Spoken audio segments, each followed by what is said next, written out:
नमस्कार दोस्तों, आप सभी का स्वागत है हमारे यूट्यूब चैनल राज नोट्स में। दोस्तों, आज हम बात करेंगे शिक्षण अधिगम के नवाचार के बहुत ही ज़्यादा महत्वपूर्ण एमसीक्यू के बारे में। दोस्तों, ये आपके अंतिम समय में रामबाण साबित होने वाले, क्योंकि अभी तक आपने पढ़ाई बहुत ज़्यादा कर ली है, लेकिन अंतिम समय में रिवीजन करना बहुत ही ज़्यादा ज़रूरी है और आपको ये पता लगाना ज़रूरी है कि एग्ज़ाम में किस प्रकार के वो क्वेश्चन पूछे जाते हैं। तो दोस्तों, आप बने रहे हमारे साथ। हम आपको मात्र 15-20 मिनट के अंदर है जो शिक्षण अधिगम के नवाचार है उनके महत्वपूर्ण प्रश्न है वो हल कराने वाले हैं। चलिए दोस्तों, बिना टाइम वेस्ट वीडियो को शुरू करते हैं। इससे पहले मैं आपको एक जानकारी और बता देता हूँ कि प्लेलिस्ट में हमने करंट अफेयर्स और शैक्षिक परिदृश्य की नोट्स हैं वो अपलोड कर दिए, वहाँ पर जाकर आप देख सकते हो। और एसएसटी के लिए तो बहुत ही ज़्यादा महत्वपूर्ण नोट्स है, वो अलग से प्लेलिस्ट वहाँ पर जाकर देख सकते हो। चलिए दोस्तों, वीडियो को शुरू करते हैं। तो दोस्तों, आज का हमारा पहला क्वेश्चन है कि SIQE के अंतर्गत संचालित गतिविधियाँ कौन कौन सी हैं। तो दोस्तों, ये पूछ रहा है कि SIQE के अंतर्गत संचालित गतिविधियाँ कौन कौन सी हैं। तो आप सभी को पता है कि SIQE के अंतर्गत 3 गतिविधियाँ संचालित हैं और कौन कौन सी है। एक तो है बाल केंद्रित शिक्षा शास्त्र, एक गतिविधि आधारित अधिगम और एक है सतत एवं व्यापक मूल्यांकन। तो इसका उत्तर होगा हमारा उपयुक्त सभी। कौन कौन से हैं? एक तो होता है बाल केंद्रित शिक्षा शास्त्र, दूसरा गतिविधि आधारित अधिगम और तीसरा है सतत एवं व्यापक मूल्यांकन। तो SIQE के अंतर्गत संचालित गतिविधियाँ कौन कौन सी होगी? बाल केंद्रित शिक्षा शास्त्र, गतिविधि आधारित अधिगम, सतत एवं व्यापक मूल्यांकन। और दूसरा हमारा क्वेश्चन है कि SIQE का किस स्तर की शिक्षा से संबंध है। तो दोस्तों, ये बहुत ही ज़्यादा महत्वपूर्ण है कि SIQ का संबंध किस स्तर की शिक्षा से है। तो ये एक तो नंबर दे रखा है कि प्राथमिक, एक उच्च प्राथमिक, एक माध्यमिक और एक उच्च माध्यमिक। तो दोस्तों, ये SIQE का किस स्तर की कक्षा तक है? तो ये कक्षा 1 से 5 तक है। 1 से 5 तक है, इसका मतलब है ये प्राथमिक स्तर पर लागू की गई है। SIQE का किस स्तर की शिक्षा से संबंध है? तो प्राथमिक स्तर है। प्राथमिक स्तर मतलब कक्षा 1 से 5 तक है। उस प्राथमिक कक्षा 6 से 8, माध्यमिक 9 से 10 और उच्च शिक्षा मतलब 11-12 की शिक्षा उसे उच्च शिक्षा कहते हैं।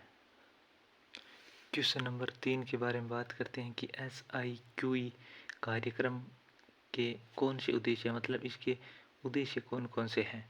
मतलब इसे SIQE को लागू करने के कौन कौन से उद्देश्य हैं। एक तो है बाल केंद्रित शिक्षण के द्वारा सीखने के पर्याप्त अवसर प्रदान करना, बच्चों में परीक्षा के भय को दूर करना, गतिविधि आधारित शिक्षण को बढ़ावा देना। तो इसके ये सारे है, तो ये सारे उद्देश्य इसके हैं SIQE के। तो एक बार से ध्यान से देख लेना, SIQ के कार्यक्रम के कौन कौन से उद्देश्य हैं। तो बाल केंद्रित शिक्षण के द्वारा सीखने के पर्याप्त अवसर प्रदान करना, बच्चों में परीक्षा के भय को दूर करना, गतिविधि आधारित शिक्षण को बढ़ावा देना। अगला हमारा क्वेश्चन है कि वर्तमान में SIQE परियोजना में साझेदारी कौन कौन सी संस्थाएं कर रही हैं। मतलब SIQ को इसको संचालन है कौन कौन सी संस्थाएं कर रही हैं। राजस्थान स्कूल शिक्षा परिषद जयपुर, यूनिसेफ व बौद्ध शिक्षा शास्त्र समिति, निदेशालय माध्यमिक बीकानेर और RSCRT उद्योगपुर। मतलब ये चारों संस्थाएं हैं जो SIQE का संचालन कर रही हैं। क्वेश्चन नंबर 5 के बारे में बात करते हैं कि बच्चों द्वारा किए गए कार्यों को अध्यापक साक्ष्य के रूप में सतत एवं व्यापक मूल्यांकन हेतु संधारित करता है। यह कहलाता है आत्मकथा, कहलाता है वार्षिक प्रतिवेदन, पोर्टफोलियो या अंक तालिका। तो दोस्तों, इसका उत्तर होगा पोर्टफोलियो। ये क्वेश्चन रीट के अंदर पिछली बार पूछा जा चुका है, थोड़ा ध्यान रखना क्योंकि रीट के अंदर इसी प्रकार के क्वेश्चन पूछे जाते हैं। दोस्तों, क्वेश्चन नंबर 6 के बात करते हैं कि SIQE में अकादमिक कार्यों की नियमित समीक्षा कौन करता है। माध्यमिक शिक्षा निदेशालय या राजस्थान स्कूल शिक्षा परिषद या यूनिसेफ या RSCRT उदयपुर। दोस्तों, इसका समीक्षा है वो RSCRT उदयपुर करता है। क्वेश्चन नंबर 7 के बारे में बात करते हैं कि SIQ संचालन हेतु राज्य स्तर की संस्था नहीं है। एक तो जिला कोर ग्रुप, एक राज्य शैक्षिक समूह, एक परियोजना परिचालन समिति, एक राज्य कार्यकारी समूह। तो दोस्तों इसका जिला कोर ग्रुप है। इस प्रकार की कोई संस्था जो राज्य स्तर के अंदर नहीं है।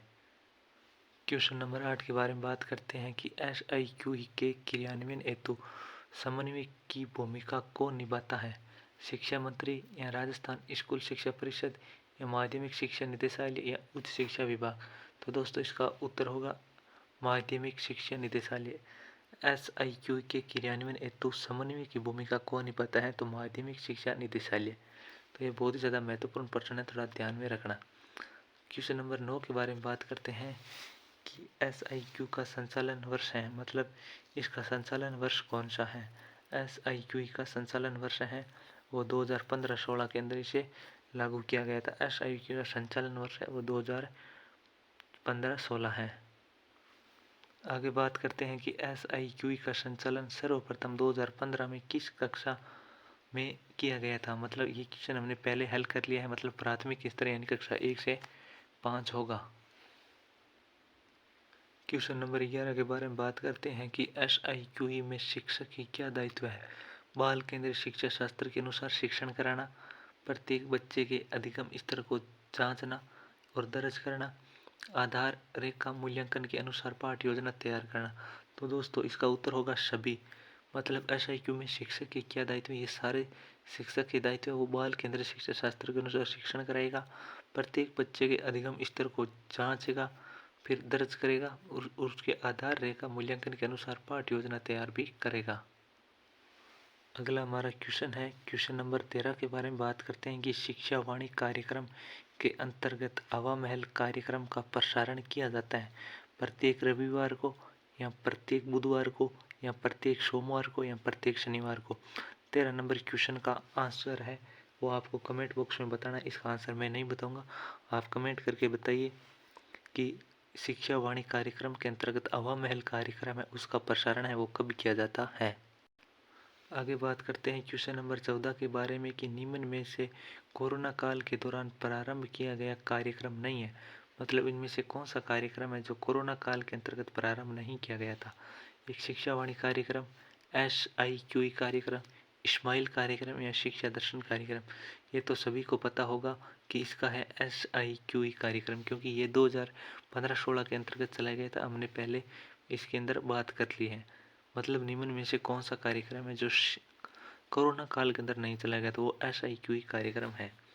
अगला क्वेश्चन हमारा रहेगा क्वेश्चन नंबर 15 की हवा महल कार्यक्रम। हवा महल कार्यक्रम के अंतर्गत कितने क्रियाकलापों का प्रसारण किया जाता है? तो दोस्तों इसके अंदर 5 क्रियाकलाप है उनका है वो प्रसारण किया जाता है। हवा महल कार्यक्रम के अंतर्गत कितने क्रियाकलापों का प्रसारण किया जाता है? तो इसका उत्तर होगा 5। आगे बात करते हैं क्वेश्चन नंबर 16 के बारे में कि दीक्षा राइज नामक कार्यक्रम का उद्देश्य नहीं है। मतलब इनमें से कौन सा है वो दीक्षा राइज का? दीक्षा राइज वो राजस्थान का एक पोर्टल है। मतलब दीक्षा राइज नामक कार्यक्रम का उद्देश्य नहीं है शिक्षकों के लिए उन्नत डिजिटल तकनीक उपलब्ध करवाना या शिक्षार्थी व शिक्षकों से संवाद करना, विद्यार्थी स्वयं अपना मूल्यांकन करना या शिक्षक को यूट्यूब उपलब्ध करवाना। तो दोस्तों इसका उत्तर होगा शिक्षक को यूट्यूब उपलब्ध करवाना। इस प्रकार का इस कार्यक्रम के अंदर कोई उद्देश्य नहीं था। अगला क्वेश्चन हमारा है कि दीक्षा राइज नामक कार्यक्रम का निर्माण किसके सहयोग से किया गया था? NCT के या NCERT के या NIEPA के द्वारा या उपरोक्त सभी? तो दोस्तों इसका उत्तर होगा NCTA के द्वारा। तो दोस्तों दीक्षा राइज नामक कार्यक्रम है का निर्माण किसके सहयोग से किया गया? NCTA के द्वारा किया गया था। अगला हमारा कार्यक्रम है कि इस्माइल 3.0 कार्यक्रम किस कार्यक्रम के अंतर्गत संचालित है? तो दोस्तों इस्माइल 3.0 कार्यक्रम है वो किस कार्यक्रम के अंतर्गत संचालित है? मतलब आओ घर में सीखे 1.0, आओ घर में सीखे 2.0 या आओ घर में सीखे 3.0 या फिर हवा महल कार्यक्रम? तो दोस्तों इसका उत्तर होगा आओ घर में सीखे 2.0 कार्यक्रम। दोस्तों 19 नंबर क्वेश्चन हमारा है कि सुमेलित युग्म है इनमें से कौन सा युग्म है जो सुमेलित है? नंबर 1 स्माइल 3.0, ये 21 जून 2021 को प्रारंभ किया गया था। शिक्षा दर्शन 1 जून 2020 को, या फिर शिक्षा वाणी 11 मई 2020 को। तो दोस्तों ये सारे युगम है वो सुमेलित है। मतलब स्माइल 3.0 वो 21 जून 2021 को प्रारंभ किया गया था, और शिक्षा दर्शन है वो 1 जून 2020 को, और शिक्षा वाणी है वो 11 मई 2020 को प्रारंभ किया गया था। अगला हमारा क्वेश्चन है, क्वेश्चन नंबर 20 के बारे में बात करते हैं कि मिशन समर्थ कार्यक्रम का संबंध है शिक्षकों के उन्नत उन्नयन हेतु, या विद्यार्थियों में बहुमुखी प्रतिभा विकसित करने हेतु, या विशेष आवश्यकता वाले बालकों के लिए विशेष सामग्री उपलब्ध करवाना, या लड़कियों को आत्मरक्षा प्रशिक्षण प्रदान करना। तो दोस्तों इसका उत्तर होगा सी, मतलब विशेष आवश्यकता वाले बालकों के लिए विशेष सामग्री उपलब्ध करवाना, मिशन समर्थ कार्यक्रम।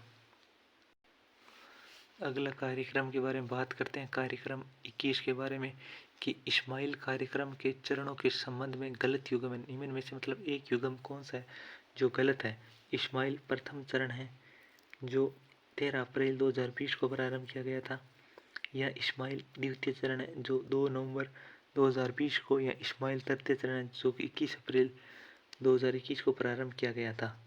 तो दोस्तों इसका इस्माइल का तृतीय चरण है जो कि 21 अप्रैल 2021 को गलत है, क्योंकि इस्माइल 3.0 है जो 21 जून 2021 को प्रारंभ किया गया था, क्योंकि यहाँ 21 अप्रैल की जगह यहाँ पर 21 जून होगा, जो हमने पहले ही उस क्वेश्चन को देख लिया।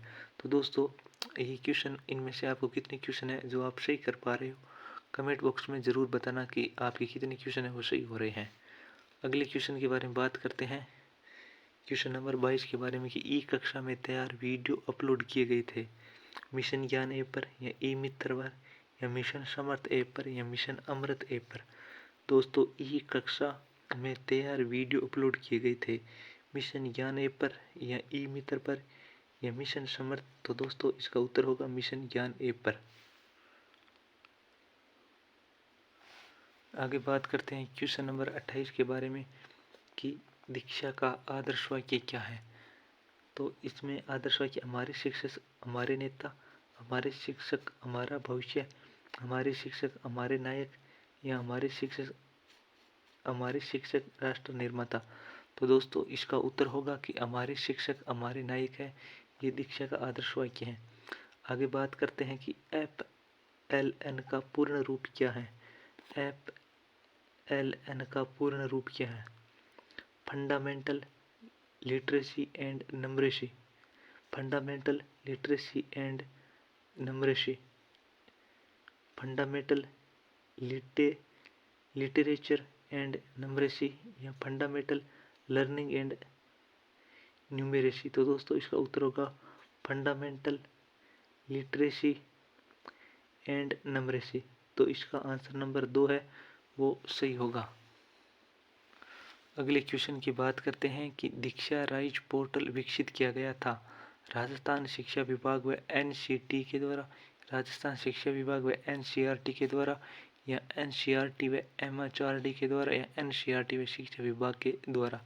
तो दोस्तों इसका सही आंसर होगा ए, राजस्थान शिक्षा विभाग व NCERT के द्वारा। तो ये क्वेश्चन हमने पहले भी हल कर लिया था कि दीक्षा राइज पोर्टल है वो किसके द्वारा विकसित किया गया था, यह राजस्थान शिक्षा विभाग व NCTE के द्वारा विकसित किया गया था। आगे बात करते हैं कि शिक्षा दर्शन कार्यक्रम के उद्देश्य क्या है। मतलब शिक्षा दर्शन कार्यक्रम है उसका उद्देश्य क्या है।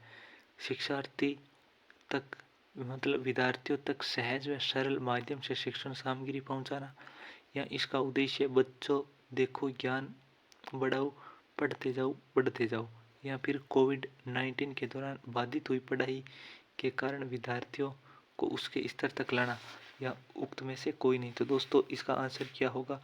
तो इसका आंसर हो गया कि शिक्षा दर्शन कार्यक्रम का उद्देश्य है कि इसका बच्चे देखो ज्ञान बढ़ाओ पढ़ते जाओ बढ़ते जाओ। तो इसका ये उद्देश्य था। आगे बात करते हैं कि राइज दीक्षा, मतलब दीक्षा राइज पोर्टल का मुख्य